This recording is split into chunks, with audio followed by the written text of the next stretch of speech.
नमस्कार मित्रांनो, कसे आहात सगळे? मस्त मजेत ना? एस क्लास एज्युकेशन बाय सुहानीमध्ये आपल्या सर्वांचं मनापासून स्वागत आहे.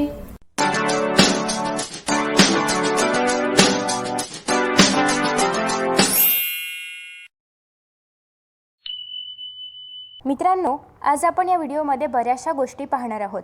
पहिले तर आपण हे पाहणार आहोत की इयत्ता 10वीसाठी इंग्रजी विषयाचा अभ्यास कसा करायचा हे आपण थर्ड लँग्वेज इंग्लिशसाठी पाहतोय.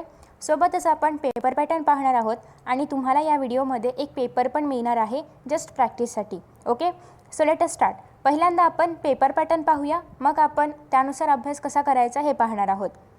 सो पेपर पॅटर्नमध्ये जर तुम्ही पाहिलं तर पहिला जो सेक्शन असतो तर तो असतो लँग्वेज स्टडी. ओके, मी पेपरवरतीच दाखवते आहे सगळं, कारण तुम्हाला जास्त चांगलं समजेल आणि कसे प्रश्न येतात हे पण समजेल. सो पहिला आहे लँग्वेज स्टडी. आता याच्यामध्ये क्वेश्चन नंबर 1 काय असणार आहे, डू एज डायरेक्टेड. आता यामध्ये तुम्हाला भरपूर सारे ऑप्शन आहेत. म्हणजे काय तर डू एज डायरेक्टेडमध्ये एकूण 6 प्रश्न असतात. ओके, हे सगळे 6 सब क्वेश्चन आहेत. यापैकी तुम्हाला कोणतेही 4 सोडवायचे असतात. म्हणजे किती ऑप्शन आहेत, 2 ऑप्शनसाठी आहेत. आणि हा पूर्ण डू एज डायरेक्टेडचा फर्स्ट क्वेश्चन 8 गुणांसाठी असतो. म्हणजेच 2-2 गुणांचे 4 प्रश्न, कोणतेही 4 प्रश्न तुम्हाला सोडवायचे असतात. सो पहिला क्वेश्चन आपण पाहूया.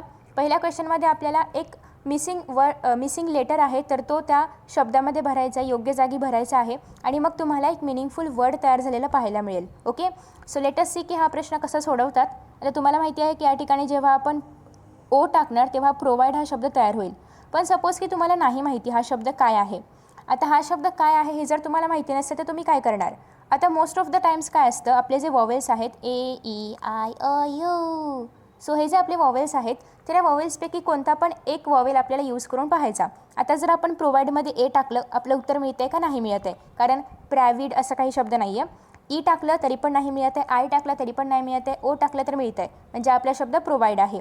पण हे तुम्हाला माहिती होतं. आता सपोज की एखाद्या वेळेस आपल्याला माहितीच नाही की काय शब्द तयार होतो हेच माहिती नाही आहे. मग काय करायचं, सरळ AEIOU पैकी जो तुम्हाला कन्व्हिनियंट लेटर असेल तो वापरायचा. पण हे कधी करायचं, जेव्हा खरंच माहिती नाही आहे की काय शब्द तयार होतो तेव्हा. ओके, असं कधीही नाही करायचं. जर तुम्हाला माहिती आहे की याचा शब्द असा तयार होते तर तो तसाच तयार झाला पाहिजे. पण सपोज की काही वेळेस असं होतं ना की शब्दच आठवत नाही किंवा काय तयार होतं हेच कळत नाही, तर एकतर हे 4 पण लेटर्स टाकून बघायचे कशाने शब्द तयार होईल असं वाटतंय, मग तो वॉवेल तुम्ही घ्यायचा त्याच्यामध्ये. ओके, सो एक छोटीशी ट्रिक आहे.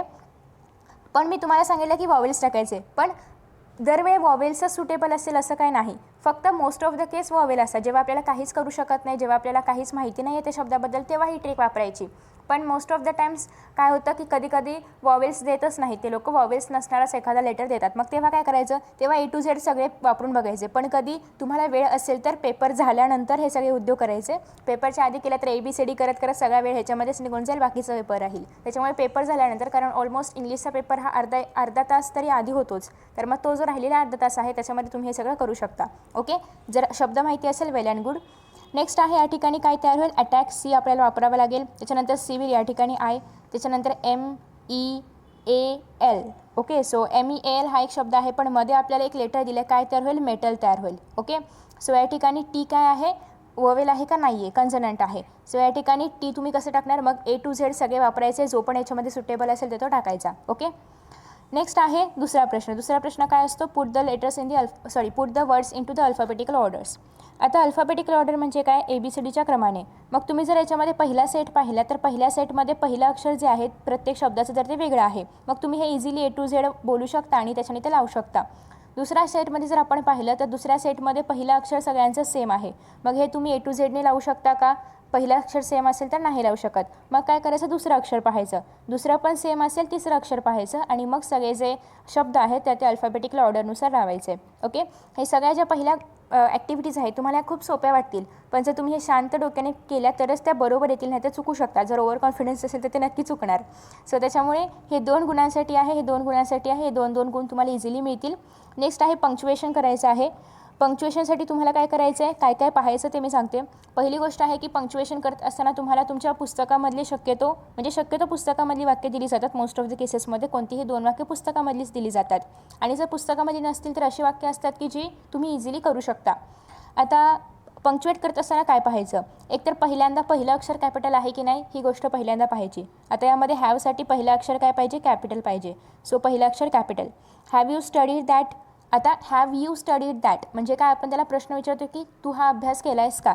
मग प्रश्न विचारतो तर अर्थातच प्रश्नार्थक वाक्य असायला पाहिजे. ओके, पण ते जर आपण पाहिलं तर ही आस्क्ड मी. मग आता have you studied that he asked me म्हणजे हे कोणीतरी विचारलेलं वाक्य आहे. म्हणजे ह्याला काय टाकायचं आहे, आपल्याला डबल इन्व्हर्टेड कॉमामध्ये टाकायचं आहे. त्याच्यानंतर हा जो क्वेश्चन मार्क आहे हा डबल इन्व्हर्टेड कॉमाच्या आतमध्ये येणार आहे. आणि सगळ्यात शेवटी वाक्याच्या शेवटी काय असायला पाहिजे, फुल स्टॉप. आता जर याच्यामध्ये एखाद्या सिटीचं नाव किंवा एखाद्या व्यक्तीचं नाव वगैरे आलं असेल तर त्याचं पण लेटर कॅपिटल. सो अशा पद्धतीने तुम्हाला याच्यामध्ये पंक्च्युएशन करायचं आहे. नेक्स्ट आहे की तुम्हाला एक शब्द दिला आहे आणि जे तुम्हाला मिनिंगफुल वर्ड्स तयार करायचे आहेत आणि त्यामध्ये मिनिमम 3 लेटर असायला पाहिजे. मिनिमम 3 लेटर म्हणजे काय, तुम्ही आता या ठिकाणी NO नो, तर नो शब्द चालणार नाही का, तर यांनी काय सांगितलेलं आहे, कंडिशन काय आहे, याच्यामध्ये 3 लेटर असायला पाहिजेत पण इथे 2च लेटर आहेत. सो नो शब्द तयार केला तर 0 मार्क मिळेल, ते चालणार नाही. तर तुम्हाला असे कोणते पण 4 शब्द तयार करायचे आहेत की ज्यामध्ये 3 लेटर असायला पाहिजेत. Okay, so first of all या ठिकाणी जर तुम्ही पाहिलं तर काय शब्द तयार होतो, नेशन शब्द तयार होईल, शिप तयार होईल. ओके, सो असे तुम्हाला किती शब्द तयार करायचे आहेत, 4 शब्द तयार करायचे आहेत, मग तुम्हाला 2 मार्क मिळतील. त्यानंतर रिलेटेड वर्ड्स. आता रिलेटेड वर्ड्समध्ये एक गोष्ट नेहमी लक्षात ठेवायची की जर तुम्हाला याच्यामध्ये दिलेला हा काय आहे, मेन शब्द आहे. हा जर शब्द तुम्हाला नाऊन दिला असेल तर तुम्ही लिहिताना ॲडजेक्टिव्ह लिहिणार. म्हणजे हे सगळे रिलेटेड वर्ड्स काय लिहिणार, ॲडजेक्टिव्ह. हा जर शब्द तुम्हाला वर्ब दिला असेल तुम्ही लिहिताना काय लिहिणार, सगळे ॲडवर्ब लिहिणार. ॲडवर्ब म्हणजे काय, जे LY वाले असतात ना, तर ते ॲडवर्ब. आता हा दिलेला शब्द काय आहे, रन काय आहे, वर्ब आहे. मग वर्ब दिलेला आहे तर तुम्ही काय लिहिणार, ॲडवर्ब. आता जर ॲडवर्ब दिला असेल तर वर्ब लिहायचं, ॲडजेक्टिव्ह दिला असेल तर नाऊन लिहायचं, सिम्पल. ओके, पण लक्षात ठेवायचं आहे की नाऊन दिला तर ॲडजेक्टिव्ह किंवा ॲडजेक्टिव्ह दिलं तर नाऊनच लिहायचं. आणि जर तुम्हाला वर्ब दिला असेल तर ॲडवर्बच लिहायचं, ॲडवर्ब दिला असेल तर वर्बच लिहायचं. ओके, सो आता रन कसं आहे, स्लोली, अजून फास्ट असेल, अजून क्विकली असेल, असं तुम्हाला रिलेटेड वर्ड्स लिहायचे आहेत. किती लिहायचे आहेत, 4 लिहायचे आहेत, तर तुम्हाला 2 मार्क मिळणार. ओके, त्यानंतर नेक्स्ट आहे की तुम्हाला या ठिकाणी वर्ड चेन कंप्लीट करायची आहे. आता वर्ड चेन कंप्लीट करणं खूप इझी आहे, तुम्ही लहानपणापासून केलं असेल. पण या ठिकाणी एक रूल लक्षात ठेवायचा आहे की तुम्हाला दिलेला पहिला शब्द काय आहे, पहिला शब्द जर वर्ब असेल तर तुम्हाला पुढचे 4ही शब्द वर्बच लिहायचे आहेत. पहिला शब्द नाऊन असेल 4ही शब्द नाऊन, ॲडजेक्टिव्ह असेल 4ही शब्द ॲडजेक्टिव्ह, ॲडवर्ब असेल 4ही शब्द ॲडवर्ब. बरं, तुम्हाला जर ते नाही ओळखता आलं की हे नाऊन आहे की ॲडजेक्टिव्ह वॉटेवर जे पण आहे ते, तर तुम्हाला या ठिकाणी प्रश्नामध्ये सांगितलेलं असतं की complete the word chain of verbs. म्हणजेच काय, तुम्हाला या ठिकाणी 4ही पण वर्ब्सच लिहायचे आहेत. आता राईटच्या शेवटी काय आहे, ई, मग काय येणार, इट. सो या ठिकाणी तुम्ही इट लिहिणार आहात. आता याच्या शेवटी काय आहे, टीवरून वर्ब काय तर टॉक, सो तुम्ही ते टॉक लिहिणार आहात. आता शेवटी काय आलं, केचं काय असतं, के वरून काय वर्ब तयार होतो, कीप. त्याच्यानंतर पी वरून पुट. ओके, तर अशा पद्धतीने तुम्हाला ही जी वर्ड चेन आहे तर ती कंप्लीट करायची आहे. तर या ठिकाणी आपला क्वेश्चन नंबर 1A कंप्लीट झालेला आहे. त्याच्यानंतर नेक्स्ट क्वेश्चन नंबर 1B. पण तुम्हाला यासाठी नेमका अभ्यास कशाचा करावा लागेल, तर एकतर पहिली गोष्ट तुम्ही जे पण सगळे लेसन वाचणार आहात तर त्या प्रत्येक लेसनमधील प्रत्येक शब्दावरून तुमची नजर फिरली पाहिजे. कारण हे जे शब्द असतात मोस्ट ऑफ द वे तुमच्या अभ्यासक्रमामधलेच असतात, बाहेरचे शब्द नसतात. ओके, आणि ही वाक्य देखील तुमच्या अभ्यासक्रमामधलीच असतात. एखादं वाक्य बाहेरचं असलं तरी पण तुम्ही आत्तापर्यंत पहिलीपासून 10वीपर्यंत जो काही अभ्यास केला असेल त्यानुसार तुम्हाला येईल अशाच पद्धतीचं वाक्य असतं. आणि पंक्च्युएटसाठी तर तुम्ही आरामात पंक्च्युएशन करू शकता. त्यानंतर यापासून शब्द तयार करणं, हे पण तुम्ही आरामात शब्द तयार करू शकता. त्यानंतर दुसरं आहे ते म्हणजे रिलेटेड वर्ड्स, हे पण तुम्ही लिहू शकता. यासाठी तुम्ही एक काम करू शकता, तुम्हाला जे पण शब्द वाटतात जसं की रन आहे, मग सपोज की या ठिकाणी राईट आलं तर मग काय लिहिता येईल इथे, तर ते तुम्ही सगळे काही शब्द असेच लक्षात ठेवायचे आहेत आणि मग तुम्हाला एक्झॅक्टली पेपरमध्ये शब्द आठवेल आणि तुम्ही लिहू शकता. त्यानंतर 6th वन आहे की यासाठी तुम्हाला वर्ब्स माहिती असले पाहिजेत. कमीत कमी A पासून तयार होणारा एखादा वर्ब तरी माहिती पाहिजे, B पासून तयार होणारा एखादा वर्ब तरी माहिती पाहिजे. असे तुम्ही पूर्ण वर्षभरामध्ये A to Z वर्ब्स आहे, प्रत्येकाचा एक वर्ब तुम्ही लक्षात ठेवला तरी पण पुरेसं आहे. किंवा दुसरा एखादा कॉम्प्लिमेंटरी म्हणून लक्षात ठेवलं तरी पण चालेल. A पासून तयार होणारं नाऊन, फक्त एवढंच लक्षात ठेवायचं आहे की नाऊन लिहित असताना तुम्हाला कोणाचंही नाव नाही लिहायचं. A पासून अद्विका, B पासून बार्बी वगैरे अशी नावं लिहायची नाहीत. फक्त B पासून बॉल असं नाऊन चालेल. म्हणजे कोणतेही प्रॉपर नाऊन नाही लिहायचं, फक्त तुम्हाला कॉमन नाऊनचाच वापर करायचा आहे. ओके, ही एक महत्त्वाची गोष्ट. त्यानंतर आहे question number 1B. Question number 1B आहे डूएस डिरेक्टेड. हा फक्त 2 गुणांचा प्रश्न आहे आणि असं मिळून पूर्ण लँग्वेज स्टडी 10 गुणांचं असतं. 10 गुणांचं कसं, तर क्वेश्चन नंबर 1A 8 गुणांसाठी, क्वेश्चन नंबर 1B 2 गुणांसाठी, एकूण लँग्वेज स्टडी हा 10 गुणांसाठी असतो. ओके, सो खूप इझी आहे लँग्वेज स्टडी. आता डू एस डिरेक्टेडमध्ये पण खूप सारे ऑप्शन आहेत. पहा, डू एस डिरेक्टेडमध्ये पहिला प्रश्न आहे की तुम्हाला ही फ्रेज वापरायची आहे आणि याचा वाक्यात उपयोग करायचा आहे, मग तुम्हाला 1 गुण मिळणार. किंवा तुम्हाला जर नसेल वापरायची फ्रेज तर तुम्ही जस्ट क्लॉज एक्सपांड करू शकता. म्हणजेच काय, क्लॉज लिहू शकता इथे. The person on the stage, आता तुम्हाला क्लॉज लिहायचा आहे. The person on the stage, मला तुम्ही काय करू शकता, and who is dancing is my uncle. मग तो स्टेजवरती जो डान्स करणारा पर्सन आहे तो माझा अंकल आहे असं तुम्हाला सांगायचं आहे. सो तुम्ही याच्यापुढे जस्ट क्लॉज ॲड करू शकता. तुम्ही क्लॉजची सुरुवात हू, जर तुम्ही पर्सन असेल एखादा तर हू, किंवा एखादी प्लेस असेल तर विच वगैरे अशी सुरुवात करू शकता. नेक्स्ट आहे, या दोघांपैकी काहीतरी एक सॉल्व करायचं आहे, एकतर क्लॉज किंवा एकतर फ्रेज, याला तुम्हाला 1 मार्क मिळेल. आणि या दोघांपैकी काहीतरी एक करायचं आहे, मग तुम्हाला दुसरा 1 मार्क मिळेल. याच्यामध्ये एकतर तुम्हाला या शब्दांना प्रिफिक्स किंवा सफिक्स जोडायचा आहे. प्रिपेअरचं प्रिपेरेशन येईल, रिक्वायरचं रिक्वायरमेंट येईल, किंवा प्रिपेअर हा शब्द वाक्यात उपयोग करून तुम्हाला एक वाक्य तयार करायचं आहे. जसं की I love to prepare various dishes. Okay, मला खूप सारे पदार्थ बनवायला आवडतात. किंवा रिक्वायरचा वापर करून तुम्ही एक वाक्य तयार करायचं आहे. तर अशा पद्धतीने हा असणार आहे तुमच्या लँग्वेज स्टडीचा विभाग. आता टेक्स्चुअल पॅसेज. टेक्स्चुअल पॅसेजमध्ये काय काय येतं त्याआधी आपण पाहूया, आणि पुस्तकामधले टेक्स्चुअल पॅसेज कोणते कोणते विचारले जाऊ शकतात ते आपण पाहूया. सो तुम्हाला व्हिडिओ शेवटपर्यंत पाहायचा आहे कारण व्हिडिओ खूप छान आहे. पहिला आहे क्वेश्चन नंबर 2A, जो की असणार आहे एकूण 10 गुणांसाठी. ओके, क्वेश्चन नंबर 2A एकूण 10 गुणांसाठी असणार आहे. आणि तुम्हाला 2 टेक्स्चुअल पॅसेज विचारतात 10-10 गुणांचे. म्हणजे टेक्स्चुअल पॅसेजचा जो विभाग आहे तर तो एकूण 20 गुणांचा आहे. कारण ऑब्वियसली एक टेक्स्चुअल पॅसेज 10 गुणांचे, असे 2 टेक्स्चुअल पॅसेज म्हणजे एकूण 20 मार्क्स. सो आता या ठिकाणी पहिलं असणार आहे ते म्हणजे choose the correct alternative and complete the sentences. So अशा प्रकारचा तुम्हाला एक ऑब्जेक्टिव्हचा प्रश्न येईल पहिला, जो की 2 गुणांसाठी असेल. A2 असणार आहे, ते पण 2 गुणांसाठी. हे वेब डायग्राम वगैरे काहीतरी येऊ शकतं. A3 पण 2 गुणांसाठी. याच्यामध्ये तुम्हाला लेसनशी रिलेटेड काही प्रश्न विचारले जाऊ शकतात. त्याच्यानंतर A4 जे असणार आहे ते ग्रामर बेस असणार आहे, ते पण 2 गुणांसाठी. आणि A5 टोटली पर्सनल रिस्पॉन्सवरती आधारित आहे, की तुमच्या रिस्पॉन्सवरती, तुमच्या मतावरती आधारित आहे. आता पर्सनल रिस्पॉन्स कसं लिहायचं असा बऱ्याच जणांचा प्रश्न असतो. तर त्या संदर्भात एक वेगळा व्हिडिओ मी बनवणार आहे, जो तुम्हाला लवकरच मिळेल. आणि तुम्हाला जर तो व्हिडिओ हवा असेल तर कमेंट करून सांगा, जेणेकरून मी तो अपलोड करेन.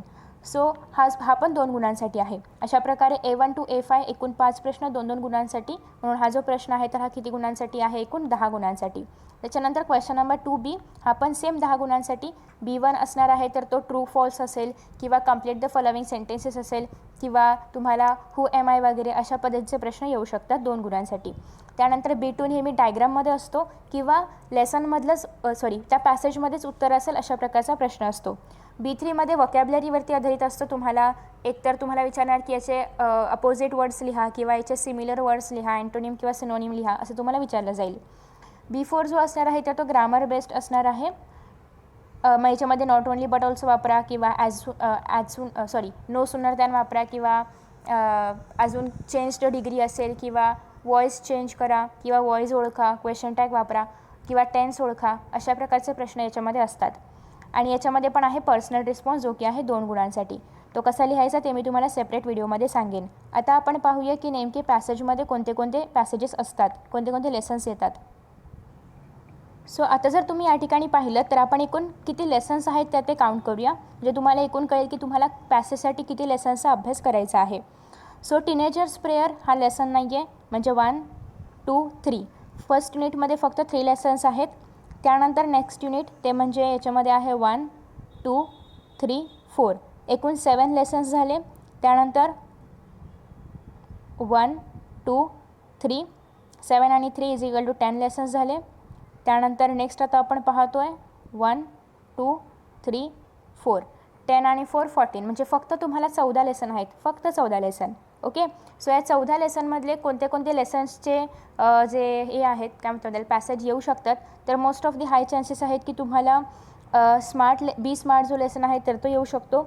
आता याच्यामध्ये पर्सनल रिस्पॉन्ससाठी कोणते प्रश्न येतील, म्हणजे सपोज की हा पॅसेज आला तर याच्यावरती काय पर्सनल रिस्पॉन्ससाठी प्रश्न येऊ शकतो हे मी तुम्हाला पर्सनल रिस्पॉन्सच्या व्हिडिओमध्ये सांगेन. ओके, सो बी स्मार्ट हा लेसन महत्त्वाचा आहे. ऑलमोस्ट सगळे लेसन महत्त्वाचे आहेत, फक्त मी सांगते तेच नाही, कारण ते फक्त माझ्या मताप्रमाणे आहेत. आता बोर्ड काय देईल ते मला माहिती नाही आहे, फक्त मला असं वाटतं आहे की बी स्मार्ट जास्त महत्त्वाचं आहे, कारण याच्यावरती पर्सनल रिस्पॉन्ससाठी खूप चांगला प्रश्न तयार होऊ शकतो. आणि बाकी इतर लेसन्स जे आहेत तर ते तुम्ही व्यवस्थित करायचे आहेतच. आता त्यानंतर आपण पाहूया की नेक्स्ट पोयमसाठी. तर तुम्ही पाहिलं की पॅसेजमध्ये मार्क्स मिळवणं किती इझी आहे. तुम्ही जर पाहिलं तर तुम्हाला फर्स्ट क्वेश्चनमध्ये पूर्ण तुम्हाला सगळं काही पॅसेजमधलं शोधूनच लिहायचं आहे, मग 2 मार्क आरामात मिळू शकतात.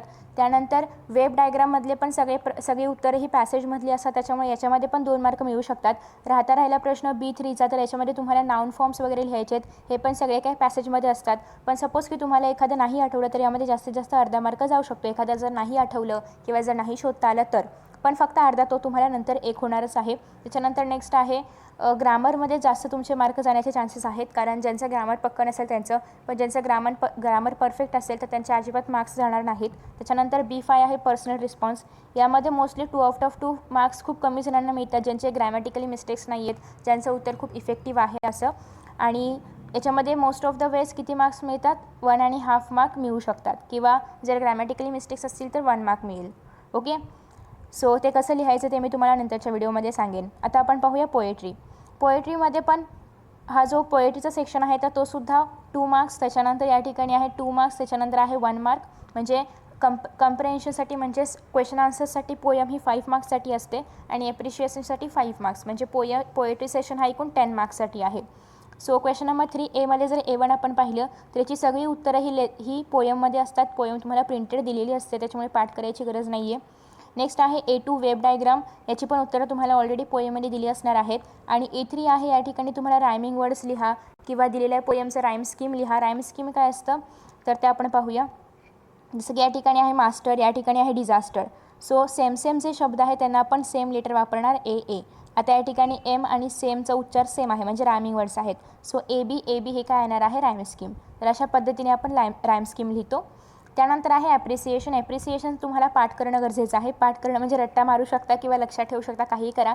टायटल तर तुम्हाला ऑलरेडी पोयममध्ये मिळणार आहे, सो तुमचा अर्धा मार्क कन्फर्म आहे. टायटलला अर्धा मार्क असतो. पोएट पण तुम्हाला खाली जे आहे या ठिकाणी लिहून दिलं जाणार आहे, सो तुम्हाला तो अर्धा मार्क फक्त जस्ट खालचं बघून वरती उतरवायचा आहे. त्याच्यानंतर राईम स्कीम. आता या पोयमला राईम स्कीम नाही आहे, ही फ्री वर्ड्स आहे. तुम्ही राईम स्कीम काय करू शकता, जे फ्री वर्ड्स आहेत त्यांची राईम स्कीम नसतात, त्याच्यामुळे त्याला पाठ करायची गरजच नाही आहे. पण ज्या पोयमला राईम स्कीम आहे ते फक्त तुम्हाला लक्षात ठेवणं गरजेचं आहे. Figures of speech. आता फिगर्स ऑफ स्पीचमध्ये एक आयडिया आहे, ते म्हणजे मोस्ट ऑफ द सगळ्या पोएम्समध्ये ॲलिटरेशनचा वापर केला जातोच. ओके, ॲलिटरेशन मोस्ट ऑफ द सगळ्या पोएम्समध्ये वापरलं जातं. सो तुम्ही ॲलिटरेशन लिहू शकता किंवा इतर जे पण तुम्हाला माहिती असेल चांगलंवालं ते पण तुम्ही घेऊ शकता.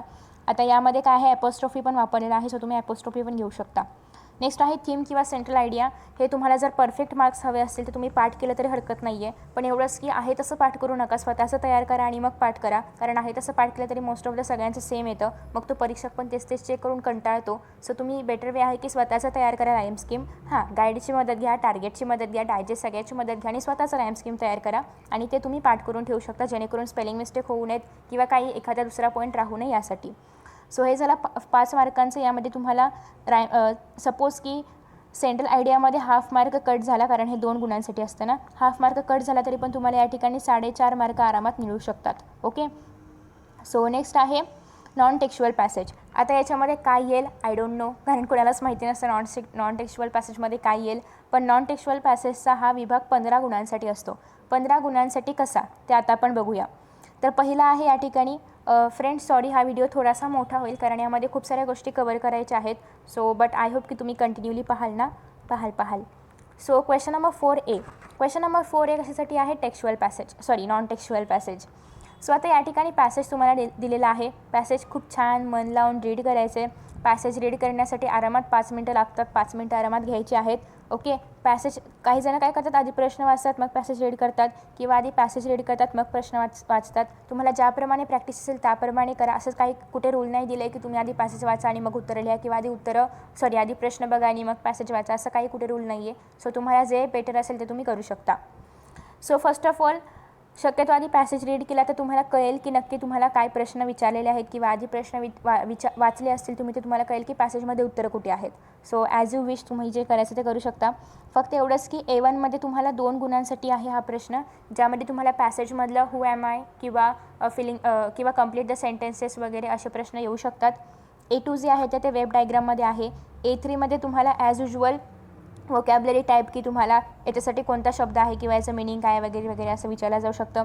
A4 ॲज युजल ग्रामर पार्टमध्ये येणार आहे आणि A5 पर्सनल रिस्पॉन्समध्ये.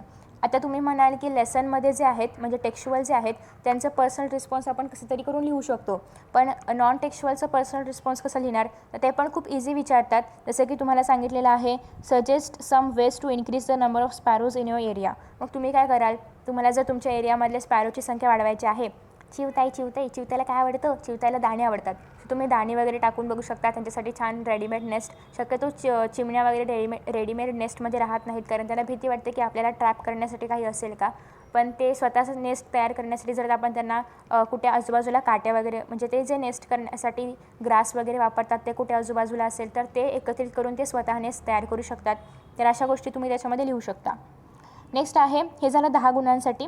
आता नेक्स्ट 5 गुणांसाठी तुम्हाला त्याच पॅसेजची समरी लिहायची असते. समरी कशी लिहायची यावर मी ऑलरेडी एक व्हिडिओ अपलोड केलेला आहे आणि तुम्ही तो नक्की पाहायचा आहे. ओके. त्याच्यानंतर एक टॉपिक राहिला आहे, तो म्हणजे आपल्याला एकूण पोएम्स किती आहेत ते आपण आधी काउंट करूया. जसं की आपण लेसन्स काउंट केले होते आणि ते एकूण 14 होते. पोएममध्ये जर आपण पाहिलं तर 1 2 2 झाल्या. आता आपण काउंट करूया. तुम्ही म्हणाल काय मला काउंट करायला लावतात सगळेजण, तरी पण आपण ना जे आपण अभ्यास करणार आहोत ते आपल्याला माहिती पाहिजे की आपण किती लेसन बघणार आहोत, किती पोएम्स आपल्याला आहेत. हे सगळं जर तुमच्याकडे डेटा असेल तर तुम्ही एक प्लॅन करू शकता की आपल्याला एका महिन्यामध्ये एवढं सगळं म्हणजे एका महिन्याचं प्लॅन करा किंवा जे पण आठवड्याचं प्लॅन करणार असाल तर त्यामध्ये आपल्याला एवढं सगळं कवर करायचं हे आपल्या लक्षात राहतं. सो नेक्स्ट आहे 2 झाले, 3 त्याच्यानंतर आहे 4, त्याच्यानंतर 4 झाले. त्याच्यानंतर बघूया 5, त्याच्यानंतर आहे 6 झाले, त्याच्यानंतर 7 आणि 8. सो तुम्हाला एकूण 8 पोएम्स आहेत. फक्त 8 पोएम्सचं तुम्हाला काय करायचं आहे, राईम स्कीम पाठ करायचं आहे. पाठ करणं म्हणजे लक्षात ठेवा, पाठ करू नका, कारण ते विसरलं आणि चुकून इकडचा लेटर तिकडे झाला तर सगळं चुकेल. त्यापेक्षा तुम्ही कसं फाइंड आउट करायचं राईम स्कीम हे लक्षात ठेवा आणि सेंट्रल आयडिया बाय हार्ट करा किंवा काही पण करा, पण ते लक्षात ठेवा. ओके.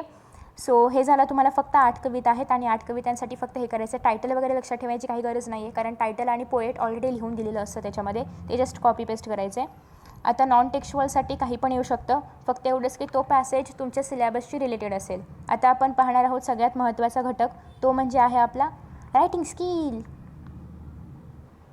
आले यार रायटिंग स्किल असं काहीतरी तुमच्या मनामध्ये आलं असेल, नसेल आलं तर वेल अँड गुड. पण रायटिंग स्किलमध्ये जे काही टॉपिक्स आहेत ते सगळे ऑलमोस्ट सगळे टॉपिक्स मी ऑलरेडी चॅनलवरती अपलोड केलेले आहेत. लेटर कसं लिहायचं, त्याच्यासाठी किती मार्क्स असतात, मार्किंग स्कीम कशी आहे, सगळं मी अपलोड केलं आहे आणि तुम्ही एकदा जाऊन पाहू शकता ते सगळे व्हिडिओज. त्याच्या लिंक्स तुम्हाला चॅनलवरती मिळतीलच. प्लेलिस्ट सेपरेट मी तयार केलेली आहे 10th स्टँडर्ड रायटिंग स्किल, तर त्यामध्ये जाऊन तुम्ही सगळे व्हिडिओज पाहू शकता.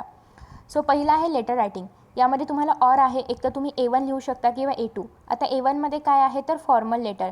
फॉर्मल म्हणजे काय, जे आपले शासकीय पत्र असतात, म्हणजे एखाद्या कसे असतात, प्रिन्सिपलला लेटर लिहा किंवा ऑफिसरला लेटर लिहा, तर हे सगळे कशामध्ये येतात, फॉर्मलमध्ये.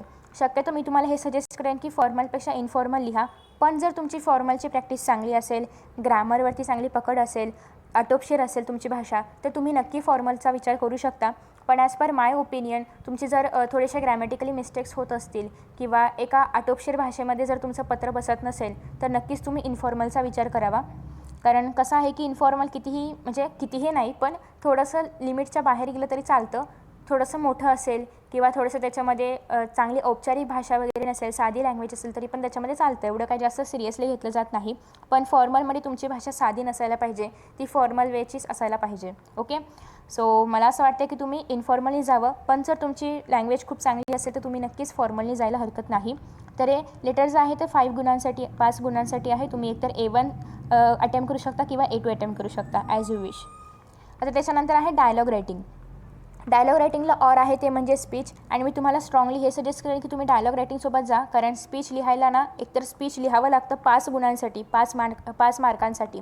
आणि 5 मार्कांसाठी आपण स्पीच लिहिणार, त्याच्यामध्ये स्टार्टिंग प्रॉपर पाहिजे. त्याच्यासाठी पण मी व्हिडिओ अपलोड केला आहे, तुम्ही एकदा पहा डायलॉगचा व्हिडिओ आणि स्पीचचा व्हिडिओ, सो तुम्हाला कळेल की तुम्ही कोणतं लिहू शकता. त्याच्यानंतर तुम्हाला मेन बॉडी जी आहे तर ती व्यवस्थित असली पाहिजे, एंडिंग कन्क्ल्युजन व्यवस्थित असलं पाहिजे, ग्रामर व्यवस्थित असलं पाहिजे. या सगळ्यांवर आधारित तुम्हाला स्पीचमध्ये गुण दिले जातात. पण जर तुम्ही डायलॉगमध्ये गेलात तर तुम्ही डायलॉगमध्ये तुम्हाला ऑलरेडी या ठिकाणी सगळे वाक्य दिलेले आहेत, जस्ट तुम्हाला 1 2 3 4च्या फॉर्ममध्ये लावायचे आहेत आणि मग तुम्हाला 1 मार्क मिळणार आहे. सो तुम्ही इझिली याच्यामध्ये 1 मार्क गेन करू शकता. या ठिकाणी पण तुम्हाला बेड टाईम स्टोरी आवडतात का, येस तुम्ही लिहिलं yes I like to hear bed time stories, झालं तुम्हाला याच्यामध्ये अर्धा मार्क मिळाला. मग तुम्हाला कोण बेड टाईम स्टोरी सांगतं, my grandmother usually told me bed time stories, तुम्हाला पूर्ण अर्धा मार्क मिळाला. म्हणजे तुम्हाला या प्रश्नाला 1 मार्क मिळाला. म्हणजे तुम्हाला 2 मार्क या ठिकाणी कंप्लीट मिळालेले आहेत आणि मिळतातच. पण आता जर तुम्ही सीमध्ये पाहिलं तर तुम्हाला याच्यावरती आधारित एक डायलॉग तयार करायचा आहे. पण डायलॉग तयार करत असताना त्याच्यामध्ये मोस्टली प्रश्नांचा आणि उत्तरांचा आपण समावेश करतो. तर तसं जर तुम्ही मिनिंगफुल 3 एक्सचेंजेस म्हणजे काय, तुम्हाला 3 एक्सचेंजेस म्हणजे एकूण 6 लिहायचे आहेत. सपोज की ए आहे आणि बी आहे, तुम्हाला त्या ठिकाणी नावं घ्यायला फुल परमिशन असते. तुम्ही कोणाची पण नावं घेऊ शकता. एवरून अनिता असेल, बीवरून बबिता असेल, अशी कोणतीही नावं तुम्ही घेऊ शकता. सो अनिता बबिता यांचं तुम्हाला 3 एक्सचेंजेस म्हणजे काय, अनिता बोलली बबिता बोलली असं करत करत ते किती वेळा बोलायला पाहिजेत, 3 वेळा बोलायला पाहिजेत. अनिताचे 3 डायलॉग, बबिताचे 3 डायलॉग, ह्याला काय म्हणतो आपण 3 एक्सचेंजेस. ओके. सो असं तुम्ही असं काही कंपल्सरी नाही की 3च करायला पाहिजे, तुम्ही कितीही करू शकता.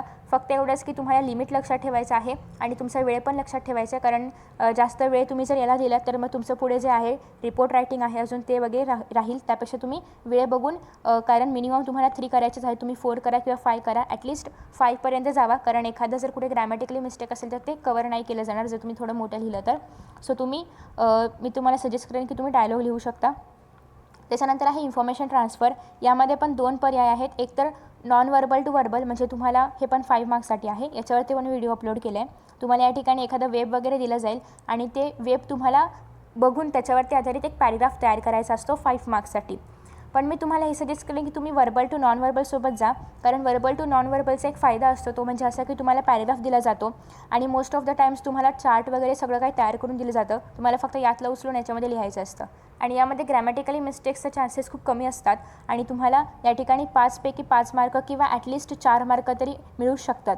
पण जर तुम्ही या ठिकाणी नॉन वर्बल टू वर्बलमध्ये गेलात तर तुम्हाला या ठिकाणी एक पूर्ण पॅरेग्राफ लिहावा लागेल. त्याच्यामध्ये एकतर ग्रॅमॅटिकली मिस्टेक्स केल्या तर तुमचे मार्क जाऊ शकतात. सोबतच त्याला सुटेबल टायटल द्यायचं आहे आणि अजून तुम्हाला त्याच्यामध्ये छान स्टार्टिंग करावी लागेल, छान एंडिंग करावी लागेल. मग त्यासाठी पण तुमचे मार्क्स जाऊ शकतात. सो बेस्ट वे आहे की तुम्ही वर्बल टू नॉन वर्बलसोबत जावा. त्याच्यानंतर नेक्स्ट आहे ते म्हणजे रिपोर्ट रायटिंग किंवा स्टोरी. एकतर तुम्हाला रिपोर्ट लिहायचं आहे, हे पण 5 मार्क्ससाठी आहे. या ठिकाणी कदाचित मार्क्स मी स्कॅन नाही गेलेत, बट हे पण 5 मार्क्ससाठी आहे. एकतर तुम्ही 5 मार्क्ससाठी रिपोर्ट लिहा किंवा स्टोरी लिहा. आय विल सजेस्ट की तुम्ही रिपोर्ट लिहा. तुम्ही स्टोरी पण लिहू शकता, असं काही नाही आहे. मी सजेस्ट यासाठी करते की ज्या ठिकाणी तुम्हाला कमी मिस्टेक्समध्ये जास्त मार्क मिळतील. आता तुम्हाला जर स्टोरी लिहायला आवडत असेल तर तुम्ही ऑब्वियसली स्टोरीसोबत जाऊ शकता. आता स्टोरीमध्ये काय आहे की शेवटी सांगितलेलं आहे the woman was simply delighted to get her lost child back. मग त्या वुमनला खूप आनंद झाला की तिला तिचा मुलगा परत मिळाला. मग तुम्ही जेव्हा स्टोरी तयार करणार, you should have to write the title of the story, you should have to write the moral of the story आणि तुम्हाला मेन बॉडी तयार करावी लागेल. तुम्हाला ते विचार करावा लागेल की काय झालं असेल. मग त्या बाईचा मुलगा हरवला आहे, मग कसा हरवला असेल, की ती जत्रेमध्ये गेली असेल, मग जत्रेला काय म्हणतात इंग्लिशमध्ये, हे सगळं तुम्हाला आठवावं लागेल आणि मग तुम्हाला स्टोरी तयार करावी लागेल. त्यामध्ये पण ग्रॅमॅटिकली मिस्टेक्स नाही करायच्या. तर तुम्हाला कुठेतरी 4 किंवा 4.5 मार्क कधी मिळतील जेव्हा तुमची स्टोरी खूप स्ट्रॉंग आणि इफेक्टिव्ह असेल. बट ऑलमोस्ट तुम्हाला 4 किंवा 3.5 मार्क याच्यामध्ये मिळू शकतात. ओके. पण तुम्ही न्यूज रिपोर्ट जर लिहायला घेतलं तर तुम्हाला हेडलाईनमध्ये ऑलरेडी दिलेली आहे, याच्यामध्ये तुम्हाला मार्क मिळेल. डेटलाईन म्हणजे त्याच्यामध्ये तुम्हाला डेट लिहायची असते, तो प्रसंग कुठे घडला त्या सिटीचं नाव लिहायचं असतं आणि बाय स्टाफ रिपोर्टर एवढं लिहायचं असतं. त्यानंतर इंट्रोडक्शन लिहायचे असते थोडक्यात की काय काय झालं बाबा. सपोज की या ठिकाणी काय सांगितलं, the education department organises science exhibition on environment pollution. मग ते एज्युकेशन डिपार्टमेंटने ऑर्गनाईज केलं होतं. मग ते कोणत्या शाळेमध्ये केलं होतं किंवा ज्या ठिकाणामध्ये केलं होतं ते ठिकाण, वेळ काय होती, सकाळी 9 ते 5 ऑर्गनाईज केलं असेल, प्रमुख पाहुणे कोण आले होते, हे सगळं शॉर्टमध्ये तुम्ही फर्स्ट पॅरेग्राफमध्ये लिहिणार. सेकंड पॅरेग्राफमध्ये त्या ठिकाणी मुलांनी खूप छान छान असे मॉडेल्स वगैरे मांडले होते किंवा खूप छान इन्फॉर्मेशन दिली, खूप छान स्पीच दिलं, हे सगळं तुम्हाला शॉर्ट पॅरेग्राफमध्ये लिहायचं आहे. ओके. सो तुम्हाला याच्यामध्ये पण तुम्ही याच्यासोबत पण जाऊ शकता, याच्यासोबत पण जाऊ शकता, ॲज यू विश. पण एवढंच आहे की तुम्हाला या ठिकाणी जास्त विचार नाही करावा लागणार. म्हणजे थोडक्यात तुम्ही आटपवू शकता. रिपोर्ट रायटिंग जास्त मोठं नसतं लिहायचं. बट जर तुम्ही स्टोरी लिहायला घेतली तर तुम्हाला आधी टायटल वगैरे सगळं मनामध्ये ठरवावं लागेल. या ठिकाणी एक बेनिफिट असतो की टायटल ऑलरेडी म्हणजे हेडलाईन ऑलरेडी दिलेली असते. सो तुम्हाला याच्यासाठी टायटलचा वगैरे विचार करावा लागेल, मोरलचा विचार करावा लागेल. ओके. दोघांमध्ये पण विचार करावा लागणार आहे, कारण जरी आपण रिपोर्ट म्हटलं तरी रिपोर्टमध्ये इन्सिडेंट्स घडला असेल तर तुम्हाला आधी आठवावं लागेल किंवा तयार करावं लागेल. डोळ्यासमोर एक छोटासा पॅटर्न तयार करावा लागेल आणि त्याच्यानुसार लिहावं लागेल. सो रिपोर्ट जर तुम्ही लिहिला तर तुम्हाला 4 किंवा 3.5 मार्क याच्याप्रमाणे सेम टू सेम मिळू शकतात. ओके. सो तुम्ही ठरवू शकता तुम्हाला कोणतं लिहायचं आहे. शेवटचा भाग आहे तो म्हणजे हेडलाईन नाही, ट्रान्सलेशन आहे क्वेश्चन नंबर 7. याच्यामध्ये तुम्हाला मराठीमध्ये ट्रान्सलेट करायचं आहे जे पण सांगितले ते सगळं. याच्यामध्ये ऑप्शन्स बरेचसे आहेत, त्याच्यामुळे तुम्ही खूप छान हे सॉल्व करू शकता. तुम्हाला 5 शब्द दिले जातात आणि या 5 शब्दांपैकी कोणत्याही 4 शब्दांना मराठीमध्ये ट्रान्सलेट करायचं असतं. ओके, सो हे झालं तुमचं पहिलं. आणि तुम्ही जेव्हा या 5 पैकी कोणत्या पण 4 शब्दांना मराठीमध्ये ट्रान्सलेट करणार तर तुम्हाला ऑब्वियसली किती गुण मिळणार आहेत? 2. आय थिंक या ठिकाणी 6वा पण एखादा शब्द असतो, या क्वेश्चन पेपरमध्ये दिला नाही आहे, बट 6 शब्द असतात. ओके, आय थिंक की 6च शब्द असतात या ठिकाणी, 6वा प्रश्न नाही दिला या ठिकाणी. सो एकूण 6 शब्द असतात, 6पैकी कोणते पण 4 तुम्हाला सोडवायचे असतात, मग तुम्हाला 2 गुण मिळणार. तुम्ही ॲक्च्युली 6च्या 6 अटेम्प्ट करण्याचा प्रयत्न करा, कारण सपोज की तुम्हाला कॉन्फिडन्स असेल पण एखादं जर चुकला तर तुमचे मार्क जाऊ नयेत यासाठी. तुम्ही जर एकदम फुल कॉन्फिडन्स असाल तर काही गरज नाही आहे. बी आहे की तुम्हाला हे सगळे इन्स्ट्रक्शन्स जे आहेत तर ते मराठीमध्ये ट्रान्सलेट करायचे आहेत. कोणते पण 2 याच्यामधले करू शकता, तुम्हाला एकूण 2 गुणांसाठी आहे हे. आणि शक्यतो पूर्ण प्युअर मराठीमध्ये ट्रान्सलेट करण्याचा प्रयत्न करा. नेक्स्ट आहे तुम्हाला या ठिकाणी इडियम्स, आय थिंक इडिओम्स आहे ना, या ठिकाणी एम पाहिजे, किंवा प्रोवर्ब दिले जातील आणि या दोघांपैकी कोणतं पण एक तुम्हाला मराठीमध्ये ट्रान्सलेट करायचं आहे. हे आहे 1 गुणांसाठी. ओके, सो अशा पद्धतीने आपला पेपर आहे 80 गुणांचा. आणि आय होप की तुम्हाला हा व्हिडिओ आवडला असेल. यामध्ये आपण पेपर पॅटर्न बघितलेला आहे, मी काही सजेशन दिलेले आहेत आणि आय होप की तुम्हाला ते आवडले असतील. आणि जर आवडले असतील तर आमच्या व्हिडिओला नक्की लाईक करा, शेअर करा मित्रांसोबत आणि सोबतच सबस्क्राईब पण करा. Thank you for watching this video. See you in next video. Bye bye.